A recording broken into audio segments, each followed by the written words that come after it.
Well, good evening, America, and welcome. It's Happening Out, the world's first and most popular live gay television show. And it's 8 p.m. Wednesday, August 12th, 2020.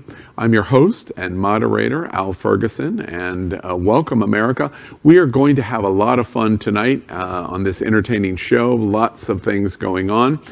So let's begin tonight's episode at It's Happening Out with our Happening Out breaking news. We want to begin by telling you in our breaking news, it's a little bit about us and a lot about Donald Trump. We have done an exclusive interview with Donald Trump confidant Roger Stone. We not only talked to him about the scandal that got him put in jail, but also asked him some very personal questions about the commutation. We are the only LGBT media outlet in the entire world that he has talked to. And you want to make sure that you tune into Queer News Tonight this coming Monday, August 17th for the interview. We'll also be discussing it next week here on It's Happening Out. And here in a special pre-show of the interview, watch this. You have a quote associated with you about CNN's Jake Tapper that called him light in the loafers. Well, after he said Roger Stone will enjoy prison. What does that mean? So he was making a joke that you're going to be good in prison because of gay sex. Yes, because I would be raped. David Gergen also. And so contextually, your reply is in the same vibe. Same context that his was. Okay, and by the way, I'm light in the loafers. It's just an expression. Right, I understand. Well, in this very interesting interview, he talks about how he uses LGBT slurs, but how it has not been reported in context, which is added in this conversation that you're going to see on Monday. He also talks about Russia. He talks about WikiLeaks. He talks about the commutation and a very interesting phone call that he got last month from President Trump, and much, much more. We talk about him walking in New York and other pride parades, and we talk about an advertisement that he had in a swingers magazine looking for a single, muscular young man. Many, many things that you're going to learn about. And if he is a supporter of the LGBTQ community and what he thinks about our community. So, good evening again. You are watching the world's most popular live gay TV show. So many of your stories are going to be discussed next on It's Happening Out. This week on It's Happening Out. I think there's a level of trust and comfort. I think everybody else took that little skirmish in the debate much more seriously than Vice President. He was making a joke that you're going to be good in prison because of gay sex. Yes, because I would be raped.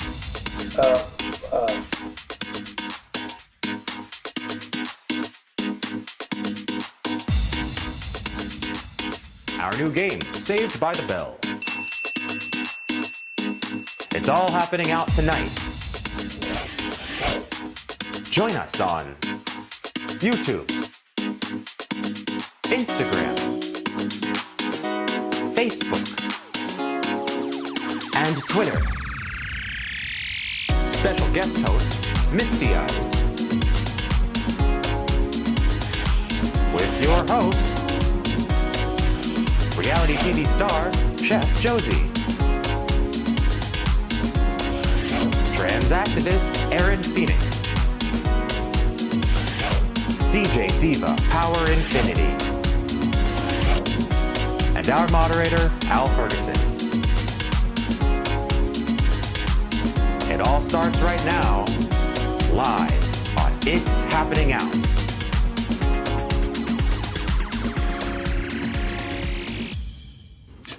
Well, welcome, America. We are a live, unedited talk show. This is unedited, so anything that's said, you're going to hear. Anything can happen, and probably will. This is the world's most popular live gay television show. We thank you very much. Last week, almost 150,000 of you watched us in YouTube alone. And one of the ways that we're able to accomplish that in Facebook and other social media platforms is you like and share us and do a watch party. party. And we prepared this package so you can see how to do that. Watch this.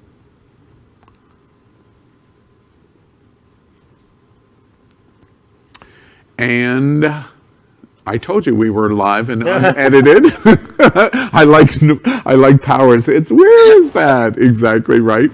All right, so we're off to the races. It's going to be fun. Actually, I like this because it means, we're going to be excited. Let's have some fun tonight as we move out of our watch party. Watch and share us and subscribe to us. That's basically what we're telling you. Let's begin with the meme of the week. And in the meme of the week, we are going to show you that meme now. It's called Jesus Plays Plague. Now, Plague Inc. is an award-winning pandemic simulator game that has been used by the World Health Organization to track possible virus spread. Let us see it one more time.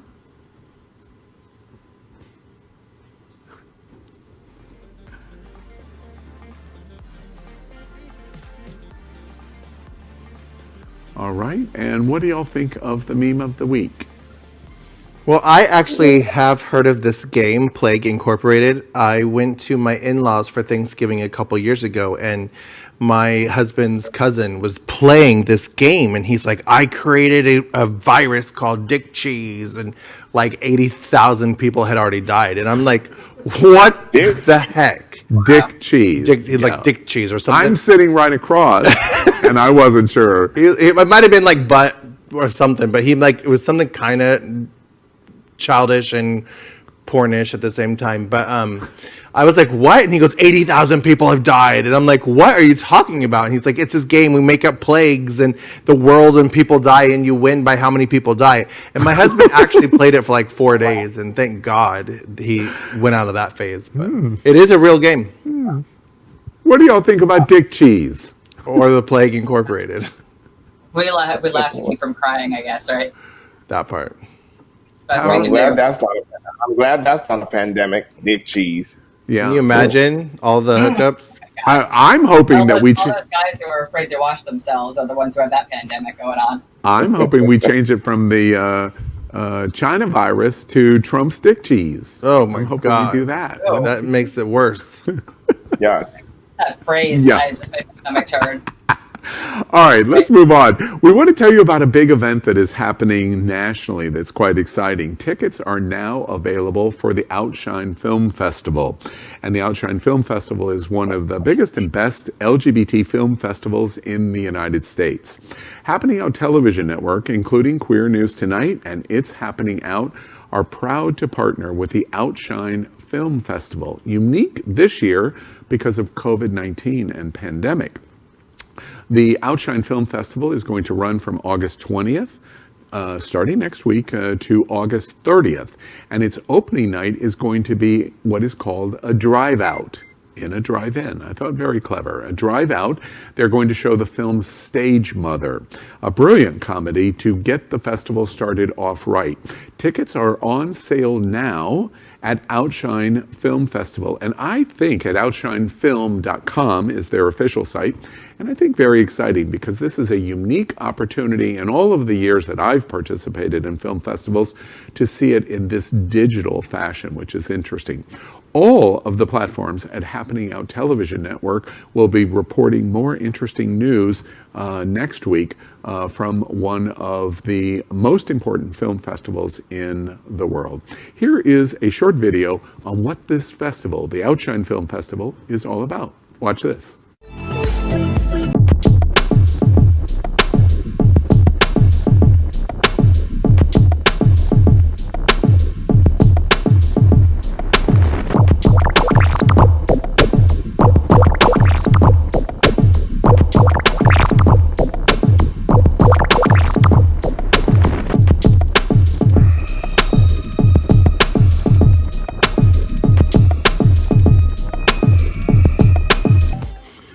Well, so valuably important in COVID-19 and our isolation and our protocol procedures. Have y'all been to an LGBT film festival? What do y'all think about it? I was actually featured. And, I've actually was featured in a film that premiered at the film festival many years ago. Myself and Kitty, aka Sean Palacios, and a whole bunch of other DJs in a documentary.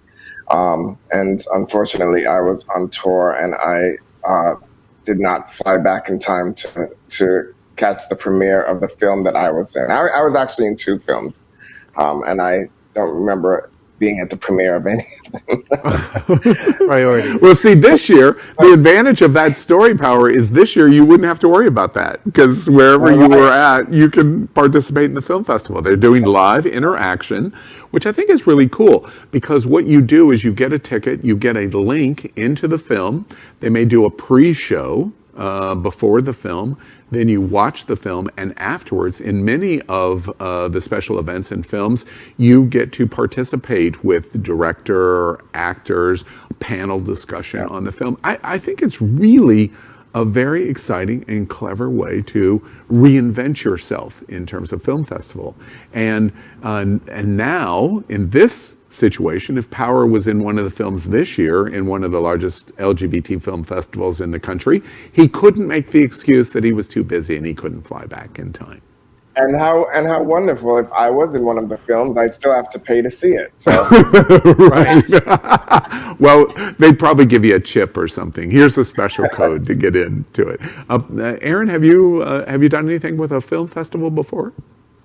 No, I don't believe I have, and that's kind of why this is so exciting to me because it's making it more accessible to a lot more people in a lot of different places. Film festivals like this really are a lot of times ahead of their time as far as the progressive social issues that they touch on. Mm-hmm. And it was one of those LGBTQ documentary films that when I watched for the first time on Logo was what made me realize I was trans and realize there were other people out there like me. So this is a cool kind of opportunity and exciting to see what kinds of new ground will be broken with this. Yeah. And Misty, the festival's in your backyard. I've been several times. I hate subtitled movies in general, but I remember one of my favorite movies was called 20 Centimeters, about a Brazilian trans sex worker who wanted to remove her 20 centimeters, but her boyfriend did not want her to remove it. And I was like, whoa, it was like back like around 2004 or 5 when I was struggling with my own gender identity and am I going to be brave enough to take the leap? And it really, like Aaron, was very profound on my decision making.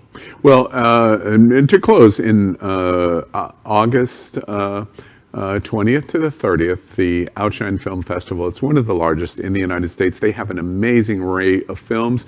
Go to their website and you can see all of the films, all of the special events. If you're here in South Florida, you can participate in the drive-in opening night that they have, which is quite interesting. And everyone at Happening Out encourages you to take a really close look because in this year of COVID-19, all of our LGBT 501c3s, which this is one, really need our support. They absolutely, this is the year we need to support our LGBT community and our 501c3s. And this is an excellent way to do it. And very unique this year in the way that you get to participate. So take a look for the Outshine Film Festival. And we're going to be telling you more all the way up and through the film festival itself. Let's move on to a game. I like to start the show by I'd Swallow That. Our hosts are going to be asked 4 questions. If they agree, they take a shot. If they disagree, they don't take the shot. Is everybody ready? I'm not even going to ask you what's in that. It's Power keeps telling us it's water, but I have many of my friends say, "Oh, child, he is lying to you. It is pure vodka in that." Thanks for telling me that because I've never been drunk in my life. I've been higher than a giraffe's pussy, but never drunk. So higher than a what? Giraffe's pussy. Yeah, but never drunk. Yeah, I've never heard that phrase before, and I'm hoping I never hear it again. No, I'm not kidding. Let's play I'd Swallow That. All right, we understand the rules. We've played this quite a while. Question number 1. I'd swallow that. It is past time for the National Rifle Association to be abolished.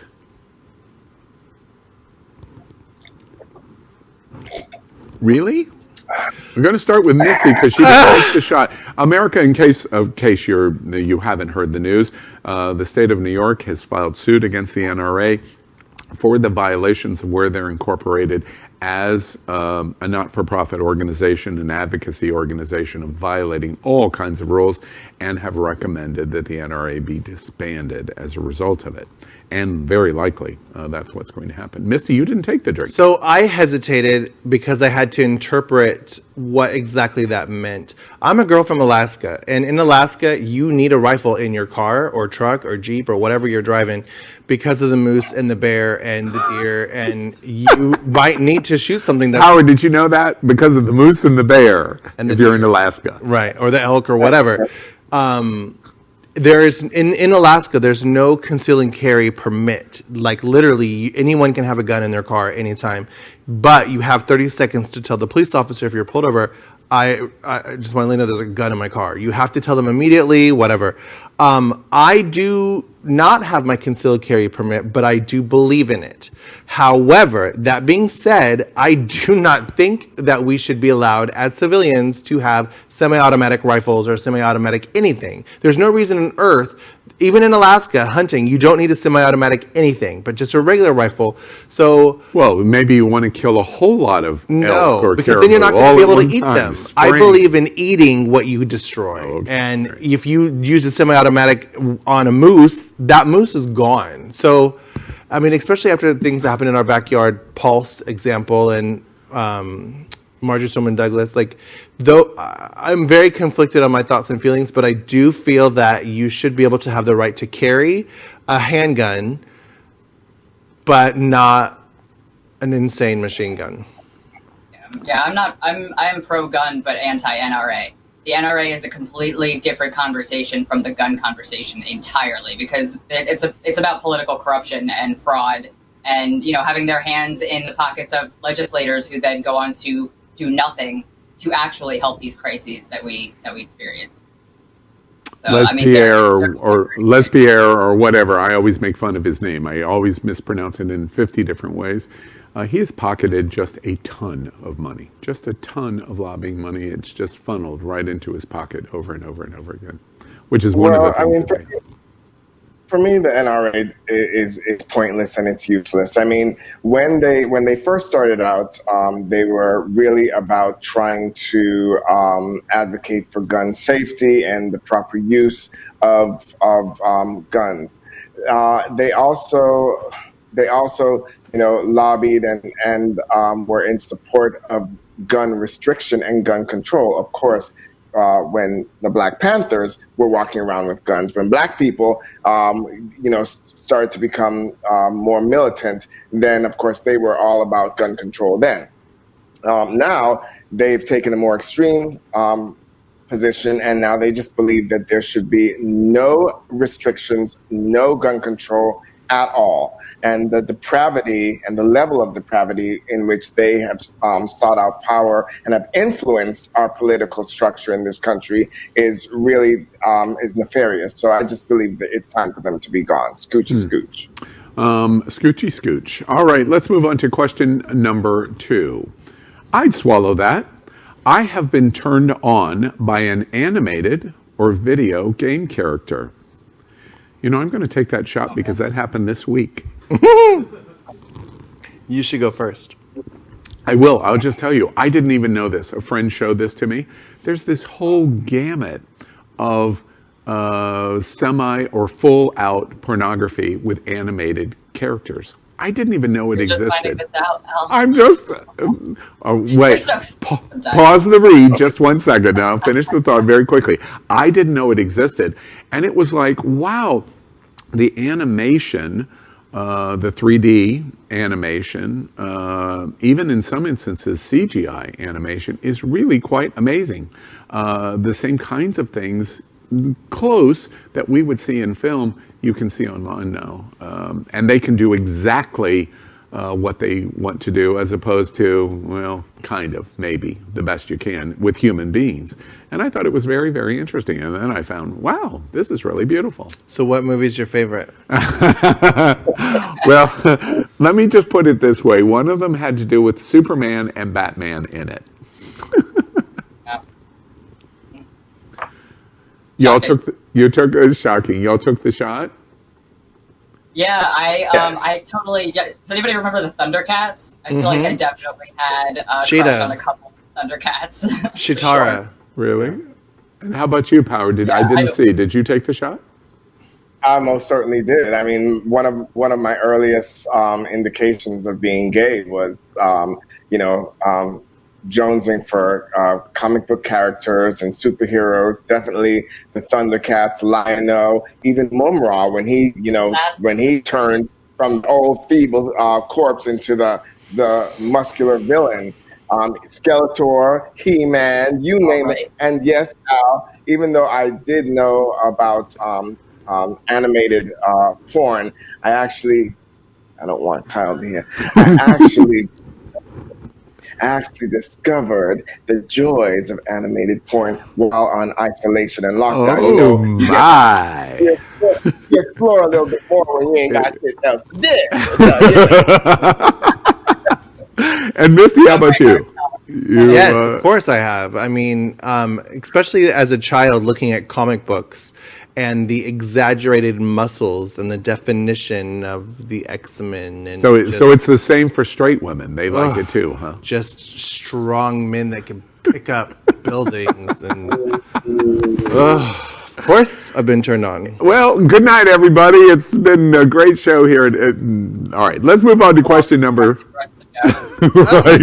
Let's move on to question 3. Question 3. I'd swallow that.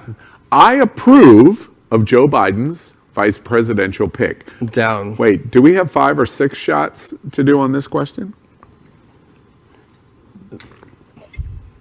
I'll take the first shot now. All right. I have to zero in. Of course. No. I'm going to come to Power last, if you don't mind me coming to you last, Power, because I. He's the black expert. I thought Right, exactly. He's our token voice Lord. in the show. Yes. That's a good joke. Aaron, you were kind of slow to that drink. Is there any reason? I was slow to that drink. That's a perfect metaphor for how I feel, actually, about Joe Biden and Kamala Harris in general. You know, Kamala, unfortunately, doesn't have the best track record when it comes to the rights of incarcerated people, and especially when it comes to the rights of incarcerated trans people. There's a problematic history there for the trans community as well as the black community. And so I'm worried. I am worried. However, that being said, voting for who's going to get into the White House is always a lesser of two evils kind of thing. Yeah. And at this point, a black woman is, I believe, probably our best bet as far as a VP pick. Yeah, and remember, black woman, but someone who is highly qualified. So. I just want to remind us all, we're going to have an extensive conversation on the vice president coming up. America, stay tuned to it, because we're going to really unpack this subject. It was like getting prematurely into it already. Yeah, prematurely, just slightly. It's not a problem. And Misty, you took the shot. I'm super excited. I think he's very smart in having a black woman running with him as his running mate. I'm super excited that he picked a woman. I'm super excited that he picked a woman who is not afraid of change and challenges. I'm glad he picked an attractive woman. I'm happy on very many fronts. And to be honest with you, she could have made a great president. She was running. I also liked Elizabeth Warren. Joe Biden was not my first pick. But I'm glad with what, again, like Aaron said, the lesser of two evils. I think that we're in a good situation at this very moment. And Power, we're going to finish with you on this question. Well, I was going to say something, but being that we are a talk show and this is conversational, I would like to ask Misty something. You saw my face when you said, I'm glad he picked an attractive woman, and I was like, clarify what that means. Okay, no, I'll be completely honest with you. America is behind on people having worth that are not attractive. So if you're going to appeal to the masses, you do have to appeal to their attractiveness. Unfortunately, that's true. I think that if he was going to pick an unattractive anybody, maybe a black person, maybe a white person or whatever, I think a lot of people would be like, I'm not voting for that. So I think that not only did he pick a smart and talented and beautiful, and I agree with Aaron. Her track record was not so great about LGBTQ, but she has totally 360 degree, like total about 180. I mean, about face turned, and I do consider her very much an ally. And it doesn't hurt that she's pretty. I mean, Power, you want to save additional observations to our our detailed? I don't think it's important, but I do think it will help. All right, let's move on to question number 4 in I'd Swallow That. Today is National Vinyl Record Day. Now, first off, probably 60% of all of our listeners right now said, what's vinyl? I have owned albums on vinyl. Oh my God. That's the question. I've owned vinyl? Yes. Look at Aaron.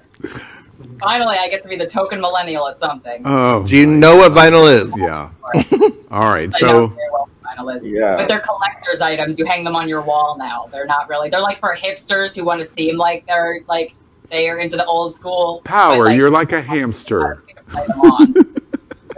Well, I mean, first of all, as a DJ, I think any DJ worth their weight in salt or gold should at least know what vinyl is, and have touched or experienced vinyl.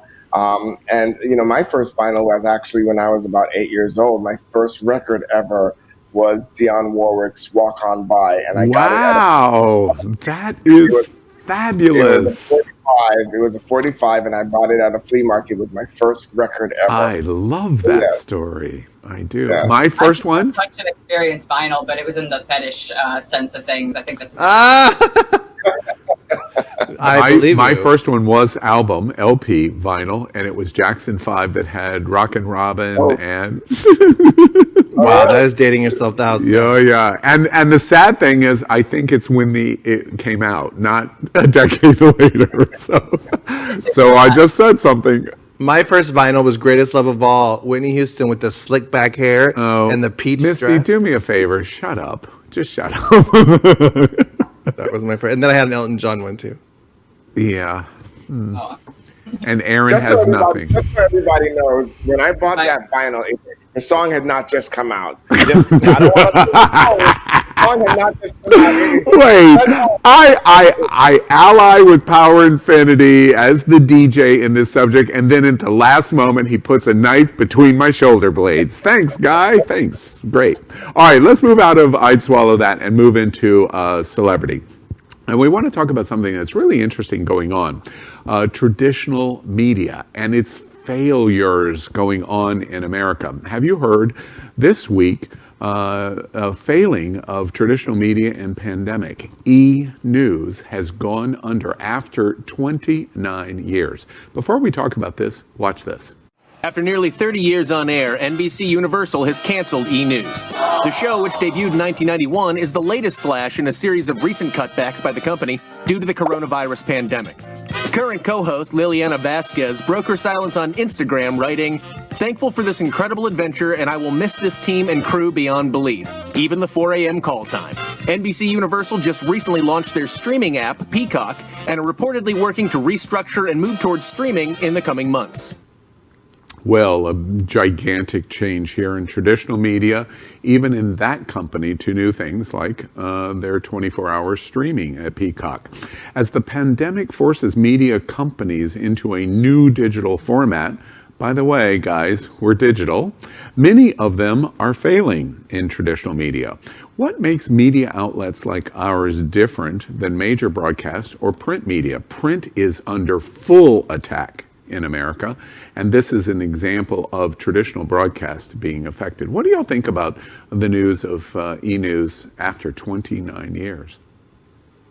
I think we're moving towards a digital age in a lot of different ways, and the coronavirus pandemic has just sped that up. We're seeing also, even with grocery stores, and other kinds of retail establishments, that if they weren't already kind of getting prepared for an online platform, then they're really struggling to catch up now.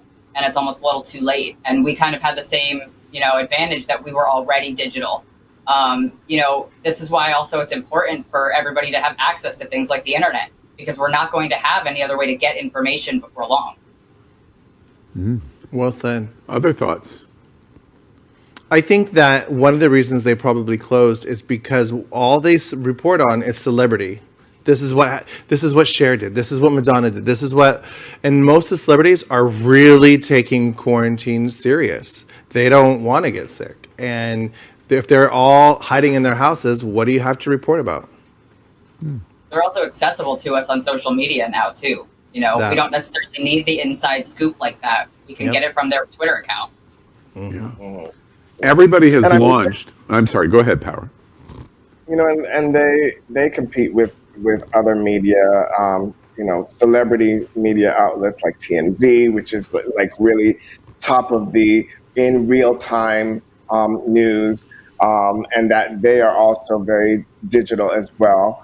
I think the difference between a show like theirs and a show like ours is, they probably owe a lot. They probably have a lot more,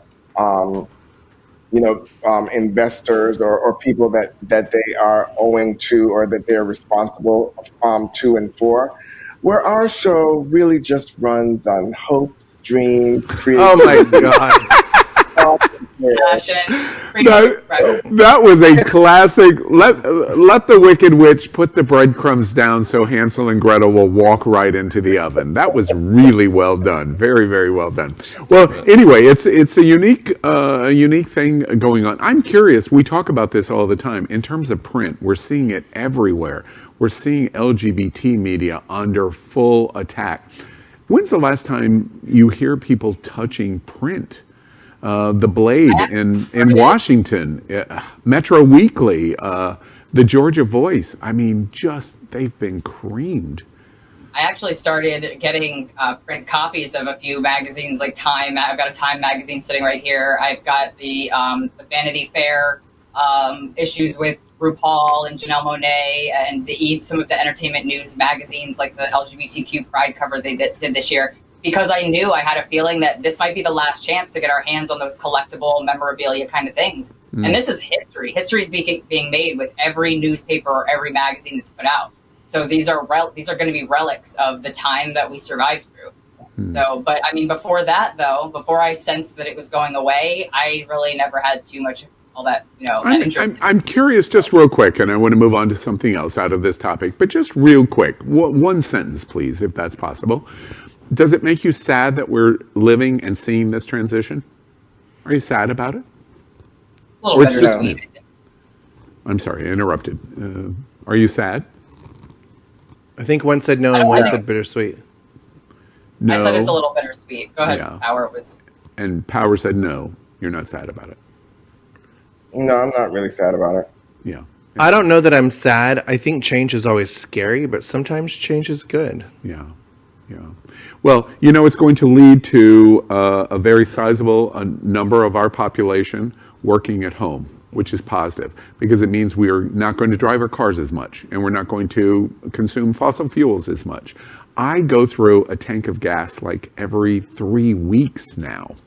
That's a positive change. And we're going to see it in every possible way. We may see a wholesale acceptance, which has been talked about for 30, 40 years, of a 4-day work week. But in digital, we may actually implement a 4-day work week. To your point, change can be good. It's scary, but it can be good. Let's move out of celebrity. First off, we want to remind you that we thank one of our principal sponsors at It's Happening Out, Best Western, here in Fort Lauderdale at I-95. They host our host when everything gets back to normal. They're our place to stay for our guest and our host. They continue to, our director spoke to the Best Western just this week, and they miss me. That's the only person that they miss. Oh, sure. Because Al Cruz is the Best Western. Right. It's not the Parliament House, Al. Oh, I miss the Parliament House too. All right. So anyway, we thank the Best Western. If you come to South Florida, please make sure you look it's a great choice for you for Wilton Drive and Fort Lauderdale. If you're going on a cruise, when cruising begins again, this is the place to stay. We are also broadcasting from our permanent set here in the middle of the World AIDS Museum and Educational Center.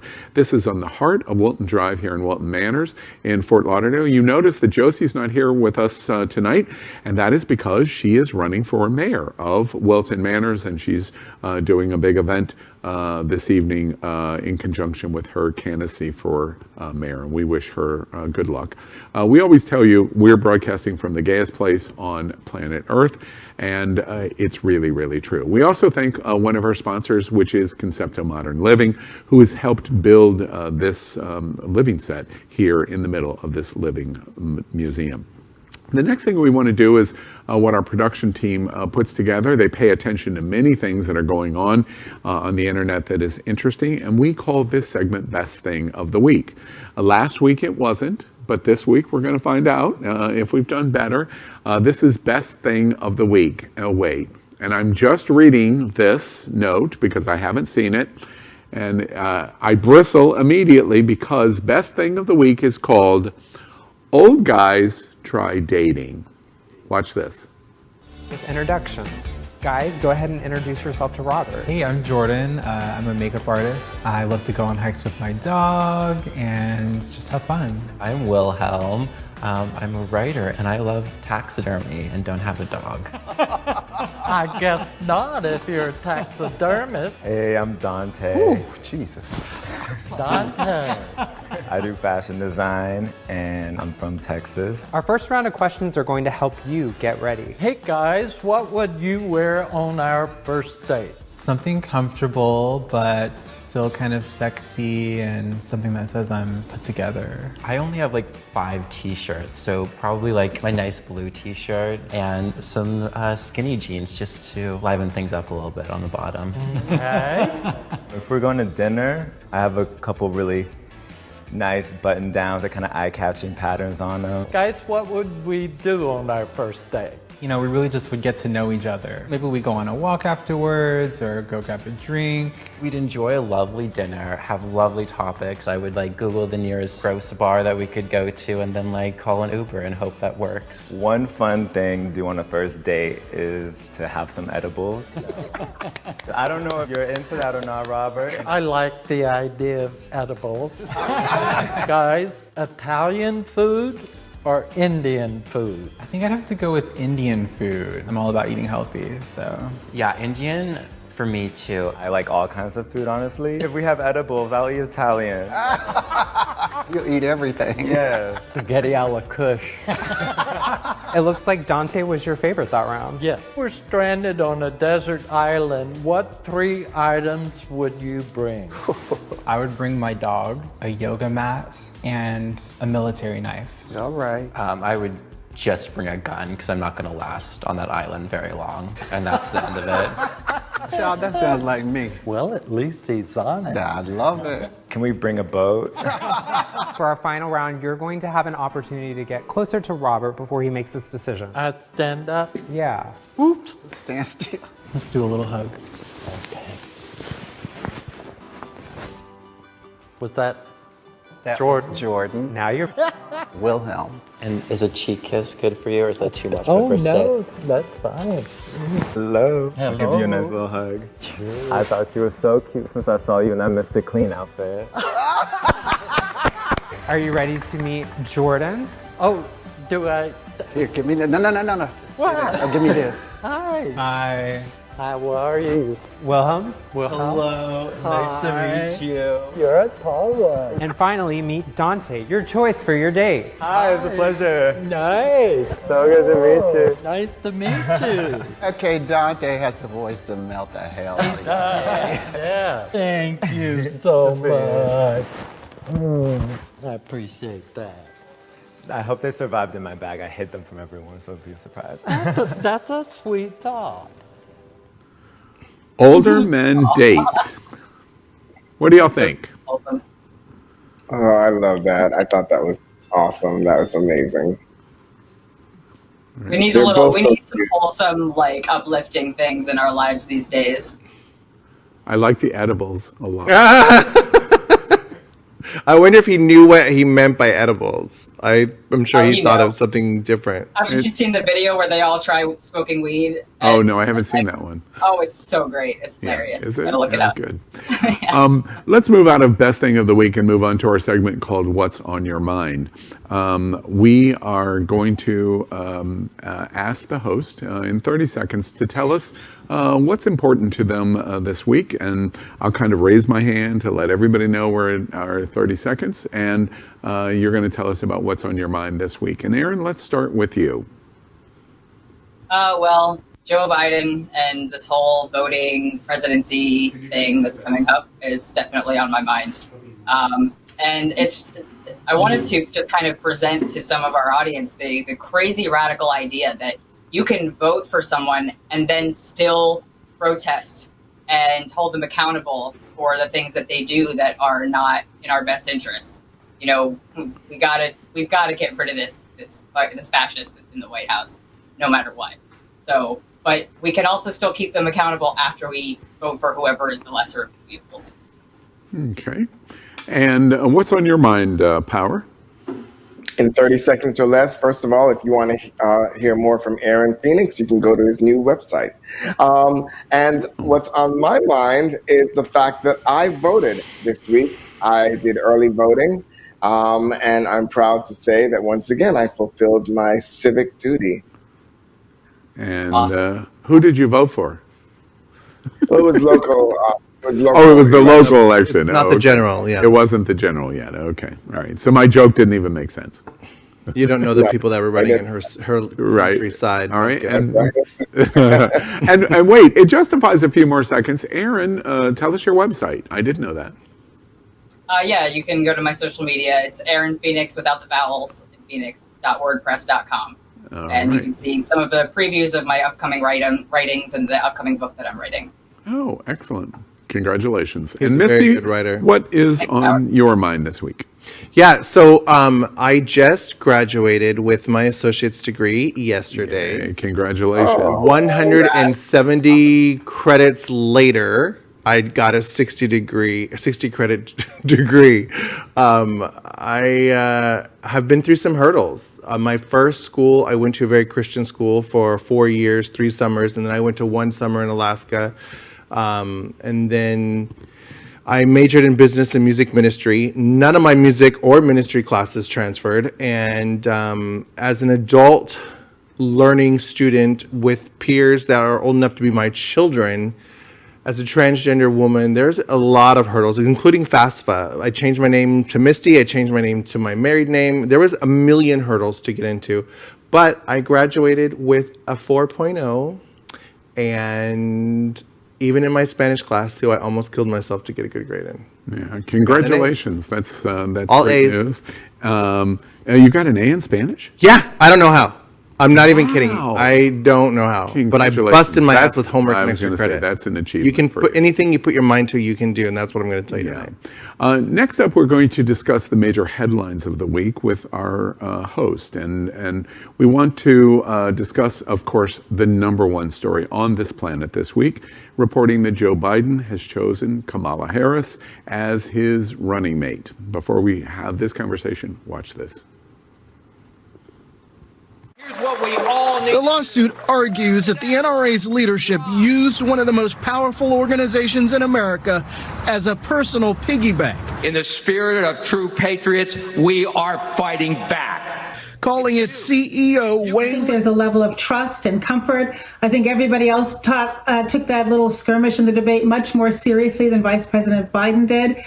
She's a known quantity to him and to our country, and she will be not only a formidable candidate, but an outstanding partner in the White House. So it's a great day for both Vice President Biden and Senator Harris, but I think it's also a great day for our country. It's historic. It's important. It shows the inclusion of the Democratic Party. So game on. Well, by picking Kamala Harris, Biden has chosen a major LGBTQ ally and a formidable warrior against the GOP and President Donald Trump. Guys, let's jump right in. What do you think about the news yesterday and the first appearance of the two of them approximately 2 hours ago? Okay, so let me jump in here because I saved what I had to say in the drinking game. So last week on our Gay Town Hall show, which, by the way, everybody should tune in to watch, we said the host on the show mostly agreed that we would have preferred to see Susan Rice, actually, as his pick. Not because we did not like Kamala Harris, not because we don't think that she's capable, but just because, to Aaron's point, and something I pointed out last week, Kamala Harris does have a little bit of a checkered past when it comes to her record. And I know that people will try to use that against her. Dr. Susan Rice, not so much. That being said, I am very, very happy with the pick. I'm very, very happy with the fact that our party once again shows inclusivity and diversity in our candidates. And, let us not be so woke that we will tear down a capable Black woman and risk putting in a racist pig once again. Now, I know what Aaron said, and what Aaron's concern is absolutely valid. But to tell y'all the truth, and I said what I said, I don't give a damn if she prosecuted Kunta Kinte. At this point, I'm with her and Joe Biden. I don't give a damn because it's better than what we got on the other side. Before somebody else jumps in, hold on just one second, Aaron, please. To your point, Power, what do you think about the reaction today that generally, are you still in Facebook jail? I've forgotten. Well, it's an actually announcement. I think I'm out. Oh, you're out? You're free?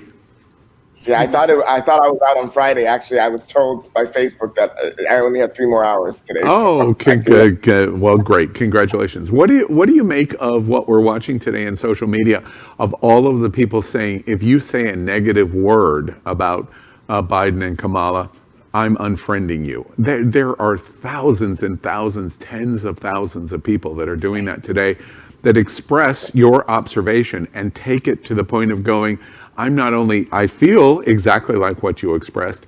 I'm not even going to allow you on my page to say something negative about this. Okay, and they have that right. They have that right. My friend who is a moderator of one of the biggest social groups on Facebook called the Miami Gay List, my very good friend Dale Stein texted me right before we went on air and told me that he kicked somebody out of the Miami Gay List because they said something negative about Kamala Harris. Wow. And I just acted and I laughed. But I can understand because of the fact that, this election, especially politics these days, is personal. It's very personal. In the past, it was politics. You might not have agreed with their politics, or what have you, but that's where you left it. Now, these days, it's principle that we are fighting against. It's good. It's literally good versus evil, right versus wrong. It's very personal, especially to us in the LGBT community, because we are marginalized. So when you say something against the candidates that are offering us hope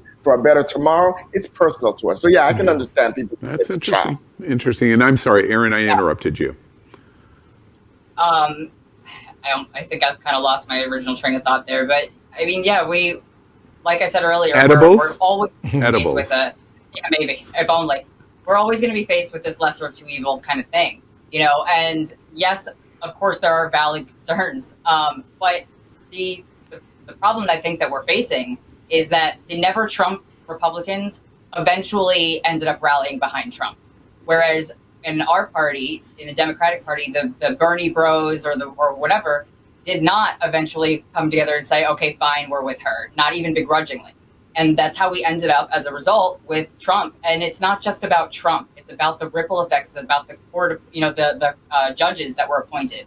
It's about these, these laws that have been enacted that are going to continue to harm marginalized people, especially immigrants, and especially people seeking asylum, and especially trans people, for generations to come.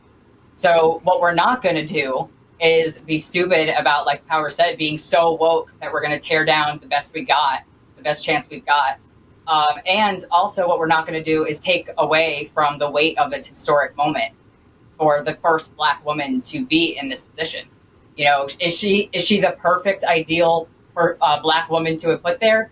I don't know, but is there one? Because there's always going to be something wrong, quote unquote, with anybody who's chosen, no matter who they are. So we have to do what we can with the tools we have. And right now, the tools we have, one of the biggest ones is to vote against Donald Trump. I just need Joe Biden to stick with the "at least I'm not Trump" script for the next 70-something days, and let's get this over with. And hopefully Kamala will keep him in check. That's it. Anything else we want to add? Sounds like we're all thrilled. Yeah, we're all thrilled. I agree with everything that they just said. I am, again, they're not my first pick, but they are a good pick. And I'm voting blue no matter who. And I think that maybe the point that you brought up earlier about the Facebook people unfriending, I think a lot of us are very afraid of the possibility that Trump does win, much like he did in 2016. I never in a million years, I honestly thought Donald Trump can win. He can win, and that's scary. And that's why if you speak against Joe Biden, you speak against Kamala, and you're like, I'm not going to vote for them, and then you're like, oh my God, we need your vote. And I don't blame people for being a little panicky. In 2015, I thought Donald Trump was a clown throwing the election per se, because I remember one of the things he said, I'm not telling you to kill her, but he something about Hillary. I remember I'm like, oh my God, he's never going to win. I thought he would never win, and I don't want to count my chickens before they hatch, and I really hope that he doesn't win. And that's the soundbite for all of us. Regardless of the spectrum of where we are, the four of us, we're all saying the exact same thing. We're at different places in our spectrum. But at the end of the day, the only thing that's important is, do they win or not? Yeah, because we need it's him to catastrophic for the LGBT community if they don't. Yeah. Right? Yeah. Whether I like Kamala or not, I'm voting. Their voting. bullshit afterwards. Yeah. Like, come with me to the vote, to the polls, vote for them with me. We'll have a cry together. We'll have a drink together, and then we'll protest all the stupid shit that they do. That's a great joke, because Aaron will have 52 weeks after the January 20th inauguration to pound Kamala and Joe every step of the way. And that's America. Right. All right. I'm getting my notes together now, but I'm keeping my mouth shut. Get elected. That's great. I love that. All right, let's move out of the historic announcement, and it was historic. I said yesterday, by the way, I posted, and so many responded to me, can we just have 24 hours where we do nothing but just go, we love how historic this is. Let's not talk about him. Right. Let's not talk about her. Let's not talk about anything else other than, wow, this is a really great historic moment for America. Yeah, we asked Black women to support way more problematic people in the name of progress. We can support Kamala Harris in the name of progress. Exactly right. Retweet. There's the bullseye. Exactly. All right. Well, let's move out of the discussion of what's happening in the politics and move on to a segment we called Saved by the Bell. And for production, I'm moving to Saved by the Bell. It is a lightning round of LGBTQ topics in the news this week, and other headlines that have a gay perspective that we're going to provide. The trick is we're only going to do it for 60 to 90 seconds. And when we come to the end of that, that's what you're going to hear, and we'll stop and we'll move on to the next topic. So, are you ready? Some mainstream news stories, some kind of strange. We begin with the first, Saved by the Bell. It was reported this week that the Matrix movie series was actually a trans allegory the entire time. And that is confirmed by co-creator Lilly Wachowski, who could not say that in the funding mechanism of getting the Matrix movies made. What do y'all think? Kind of symbolic for kind of how trans people have to live a lot of our lives, is through kind of symbolism or through kind of just expressing our ways in whatever safest way we can and still fly under the radar sometimes. Now we're seeing this surge of visibility and this ability to come out and say, this is where we've been all along.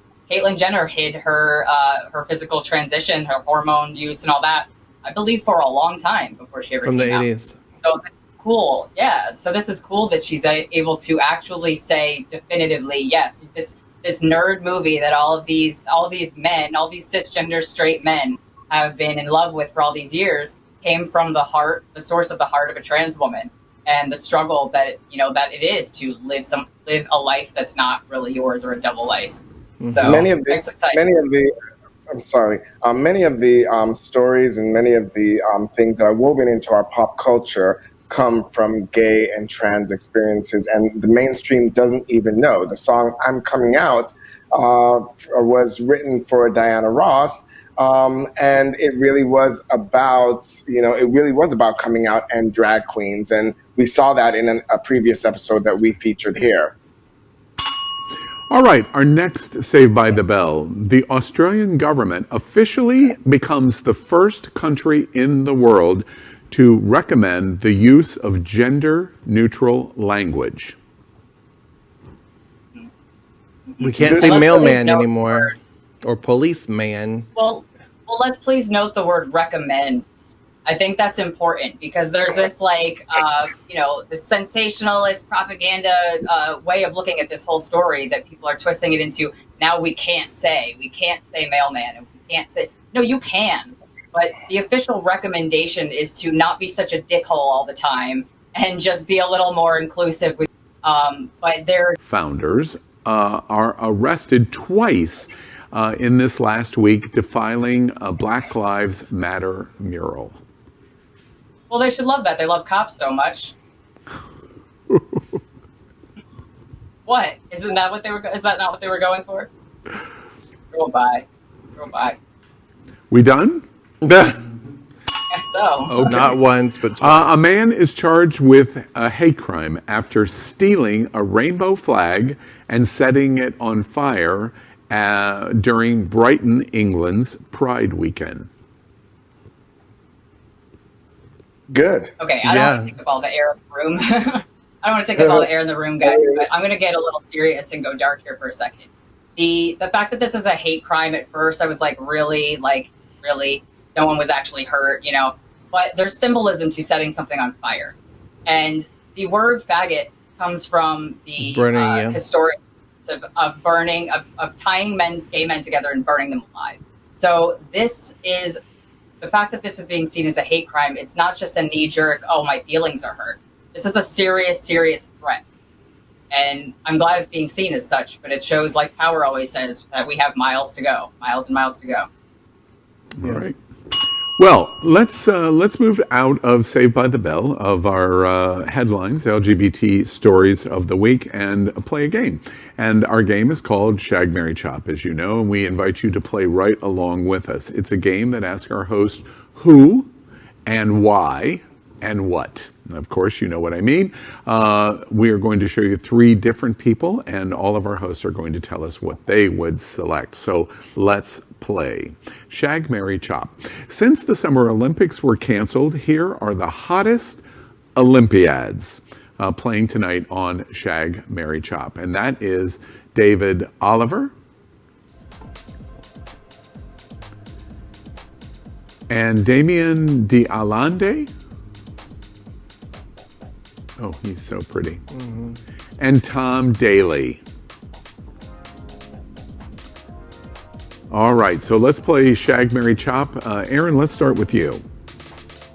I was going to say, I already know who Power's pick is going to be. I did too. All right, so I had to do a little research because y'all know I'm not good on the sportsing topics. But I found out that Damien is our rugby player, so that's definitely who I'm shagging. Because I've heard rugby is basically just angry sex with a ball. And then I'm definitely marrying David Oliver. He's got that strong jaw. And just, oh my God, he's just gorgeous. Everything about him. He lifts his legs high as a hurdler. Right. Well, that helps. That helps. Good, strong thigh muscles too. But I'm definitely chopping Tom Daley because that's Power's type. She can have fun with that one. All right. And speaking of that, let's go to Power and see if he agrees with that. Power, who are you shagging? Well, Aaron knows me quite well. Yes, I definitely, Tom Daley is definitely my type. But surprise, surprise, when you say go this way, bitch, I go that way. So I can't see the 3 people that we have, so I don't really, okay, there we go. So I'm actually going to shag David Oliver. I really am. because he's the most physical of the three. He's definitely, he can slap me around and call me Susan. Yes, exactly. I'm gonna marry the rugby player because that is my sport, and he is all fine. And I'm probably gonna sneak out on my marriage and cheat with Tom Daly. But for the sake of this show, I have to say Chop. Yeah. Yeah, I just love how Power finds ways to break the rules. I'm going to break the rule. I'm going to play, but I'm breaking the rule. I'd love that. And Misty, who are you shagging? So I was super excited. I wasn't going to twin with anyone today because I just knew Miss Power was going to be picking Tom for something. But I have to twin with her again. I'm shagging David, and I am marrying, what's his name, Damon? I forgot his name. Damien. And sorry about it, Tom. But yes to 1 and 2, the house down. But you know what's funny? I was thinking last week when I first saw this, Damien is my type from when I was a wee little girl. I remember we lived on Almendorf Air Force Base, which is also a military. I've been to Almendorf. Oh yeah, in Anchorage. And my neighbor looked just like that, and he was a big, muscly military person, and that's been my type ever since. I'm curious, to all three of you, and Misty's observation of type, all three of you attracted to sports athletes? Is that an attraction to y'all? Yeah, for me, usually it's MMA fighters, but you know. I do have to say something. If I had known, what does Tom Daly play actually? Because if I had known, like if it's wrestling, I'm changing my it looks like. But what does Tom Daly play? That would have made a difference actually. What does he play? Diving. Yeah, he's a diver. He's the most petite of the three. Oh shit. That's why I laughed when Aaron said, "Oh, I know Power's choice," and I'm going, "Oh no, you don't." Which are Rooney? Apparently not. No. All right, so that's our game, Shag, Marry, Chop. We play it every week, and we hope you'll play along with us. Before we end the show tonight, of course, we are getting ready to have some pizza. I don't know what's going on in Clearwater and Lakeland, but here in South Florida, we're getting ready to have. We're getting ready to have some Jets pizza. It has been sitting in front of me and smelling unbelievable. Jets pizza here in South Florida. They're around the country too. It's a Detroit style pizza, and it's just absolutely fantastic. And we think over here with our bread and water on the other side of the state. You enjoy yourself. Right. Yeah, well, you've got a kitchen. You've got a kitchen. All right. Before we say goodnight to you, America, we give our hosts an opportunity to say goodnight themselves. And tonight is going to be the same. And Power, let's begin with you. Okay, children, so we have 82 days until the election, and I am once again urging everybody to get out there, stay empowered, use your voice, and get pumped to vote. It's very, very important. And of course, keep it right here on It's Happening Out every single week to discuss, converse, and engage. And Aaron Phoenix.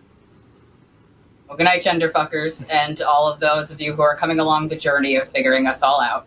And as Power said, 82 days. And look, if you think the vote doesn't matter, if you think it's rigged or whatever, fine. But let's get out there and get it documented anyway that we wanted to vote this guy out of office. Then we'll deal with the rest of it. Please, please, don't throw us under the bus. Vote.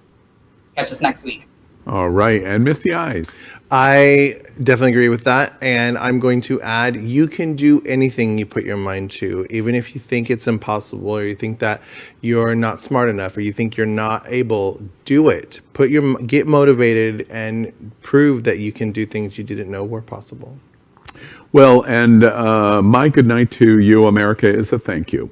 We continue to try to be relevant in COVID-19. We're going to be extremely relevant over the next 82 days, as you can imagine. We're all concerned about what the results for November 3rd are going to be, and we live our LGBT lives right along with it. But it's central now to our LGBT lives. We have three things going on in our life: who we are as LGBT, what's going on in COVID, and what is going to happen on November 3rd, 2020. And we're going to intersect all of those every week at Happening Out Television. And we're resignating. I thank you, because last week, last Wednesday's show, was watched in YouTube by more than 137,000 of you. I don't think there is another show, LGBT show, in America that even came close to that number.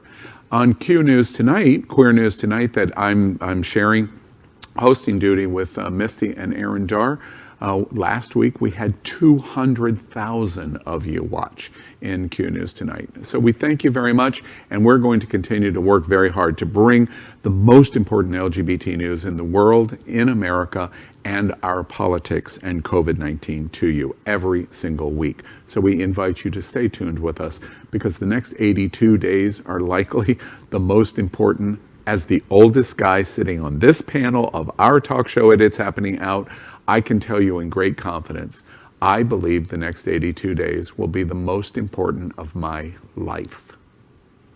I'll stop. If you agree, we hope you'll come back to us next Wednesday night at It's Happening Out. Good night, everybody.